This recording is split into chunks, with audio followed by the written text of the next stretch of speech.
On January 15, 1919, one of the strangest and most absurd events occurred. What would later become known as the Great Molasses Flood took place in the north end neighborhood of Boston, Massachusetts. As absurd as it may sound, this was in fact a real-world historical event, and the story goes something like this. January of 1919 was just like any other winter. On January 12, it was cold with a temperature of around 2 degrees Fahrenheit. However, on the 13th, the temperature began to rise. On the 15th, the temperature had risen to about 41 degrees Fahrenheit, which was not too out of the ordinary and was certainly a nice improvement over the frigid temperatures of the previous days. The 15th started out just like any other day would. To most everyone at the time, it was just another Wednesday. But of course, all tragedies and life-changing events happen on seemingly ordinary days. At around 12:41 p.m., the residents of North End Boston heard a loud rumble similar to that of a passing train. There was an elevated railway that ran through that area, so this was nothing out of the ordinary. That was, of course, until it was out of the ordinary.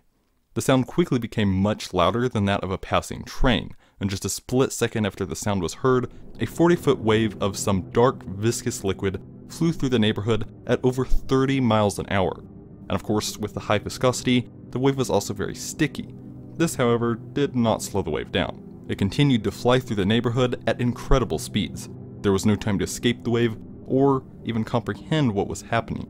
Anyone in the path of the wave was swept away, along with all the houses, cars, animals, and pretty much everything else. Many people were smashed into nearby walls, and many were swept into the nearby harbor. This wave was not at all water, but instead a dark, sticky, viscous liquid known as molasses.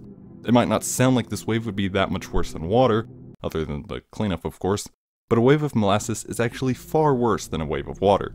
You see, molasses is around 60% more dense than the design of water, so a wave of molasses does far more damage than a wave of water. Not to mention the fact that the molasses made rescue operations nearly impossible. The Boston Post reported, "Molasses, waist deep, covered the streets and swirled and bubbled about the wreckage. Here and there struggled a form. Whether it was animal or human being was impossible to tell. Only an upheaval, a thrashing about in the sticky mass showed where any life was. Horses died like so many flies on sticky flypaper. The more they struggled, the deeper in the mess they were ensnared. Human beings, men and women, suffered likewise." And of course, it was not only persons caught in the initial wave who were struggling, but also the rescuers. The first rescuers to the scene were 116 cadets under the direction of Lieutenant Commander H.J. Copeland from the nearby Massachusetts Nautical School. Shortly after, personnel from the Boston Police, Army, Navy, and Red Cross arrived on the scene. The conditions were not at all optimal, and to make them yet worse, the molasses began to cool and thickened even more than it was before. The increasing viscosity made it harder and yet harder for those trying to escape the mess, and for the rescuers trying to traverse through it. Many of the rescuers worked through the night to find and tend to the dozens of injured people and their fellow exhausted rescuers. It was so hard to find people in the mess that it took 4 days before rescue operations ended, although many of the dead had been swept out into the harbor, where they were not found until months after the event. In total, around 150 people were injured and 21 died. At this point, you're probably wondering where so much molasses could come from. Well, it came from a large storage tank near the harbor. Molasses was unloaded from ships, put in the storage tank, and later transferred via pipeline to the Purity Ethanol plant in Cambridge.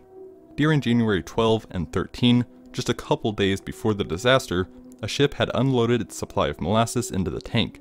Since the temperatures were rather cold, the molasses was heated to lower its viscosity for the transfer.